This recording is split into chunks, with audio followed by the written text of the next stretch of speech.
So like a number of years ago, my coach asked me to take a look at where my leads and sales were coming from. And my response was, well, I think. He's like, no, no, no, no. Know what I think, Richard? Like, where are they actually coming from? And so I did a bit of digging on my last sort of month or two sales and leads. And I was expecting it to be social media because at that time I was putting a lot of energy into those platforms. Posting over here, posting over there. Like, you know, if you've seen like Gary Vaynerchuk, it's like, you've got to make sure everything fits with every platform. It's got to be relative. That is so tough to do unless you have a team. And so I was spreading myself really thinly, and I didn't really ask and stop and question what was it actually bringing me. Maybe you haven't done the same. And so in actually looking at where the leads and sales were coming from, I realized that there were only 3 platforms that were really making a difference to me. And none of them were social media. And so I realized in that moment that, hang on a minute, I'm giving the majority of my time to an action that brings me minimum, if any, results. And at that point in time, I realized I should take some of that time and use it for free time because I was stressed. I want some more time for myself. And I'll take the remainder of that time and put it into, distribute into these 3 areas. Well, you can guess what happened. Putting my time into more beneficial, productive activities. I mean, we're paid for productivity, not activity, right? Way more leads, way more sales, business continued to grow. And with more focus on these platforms and methods, I was able to drive a lot more depth into them and get a lot better in those areas. And so if you want to know those 3 platforms, you can join my Facebook group in the link or the comments and I'll teach you on those. But in this video, I want to draw your attention to that. I want to draw your attention to that social media may not be the gold mine that you think it is.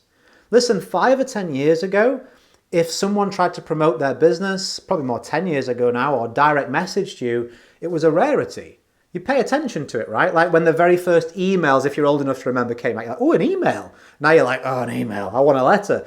But you get what I'm saying? Things have cycles of interest. And on social media these days, most people have marketing blindness. It's like if I put a billboard on your way to work tomorrow, you see it. This time next month, you drive past it, you don't even know it's there. Most of the people who are your competition, they're posting the same type of posts. They're DMing the same people.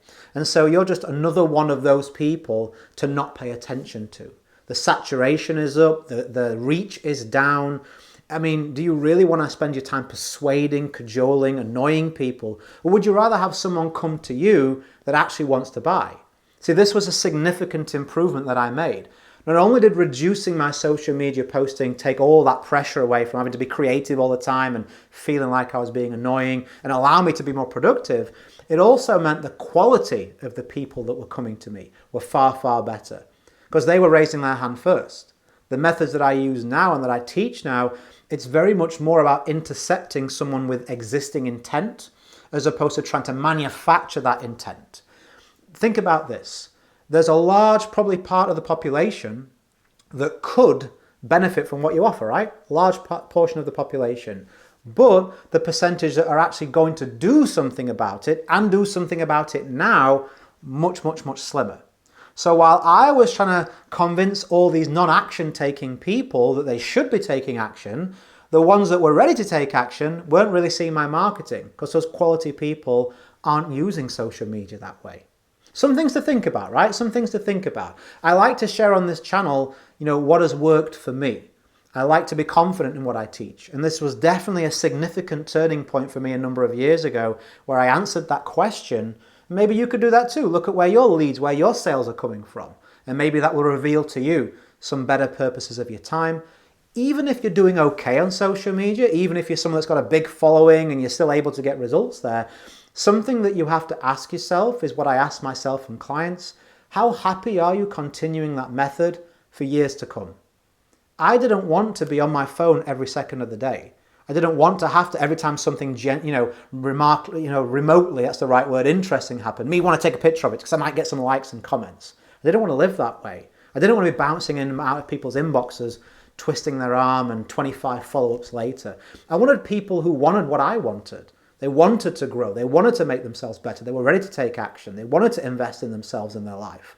And so I then began to understand that, I should live my life that way if I want to attract those types of people.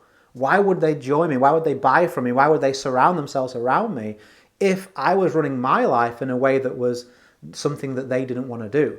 Because successful people, smart people, they respect their time and value their time above all else, and you should too. Was that helpful? Was that useful? I hope that it was. If you do like my training, like I said, and you want more specifically how to get in those 3 platforms and really intercept buyer leads, I recommend you go to the link in the description or the scroll down to the comment. You can request a free invitation. I'll approve you usually pretty shortly, and then you can dive into a whole bunch of extra resources, live trainings, bonuses, all that type of stuff. As I always say, go create a day in a life that counts. Always have more desires than excuses. I hope this was useful. If it was, and you feel other people may find it useful, of course it helps me, but it may help them. So do something kind and share it with at least 5 or 10 people who you think it would really help. And if you are a subscriber, I will speak to you soon on the next one. Have a good one, and bye for now.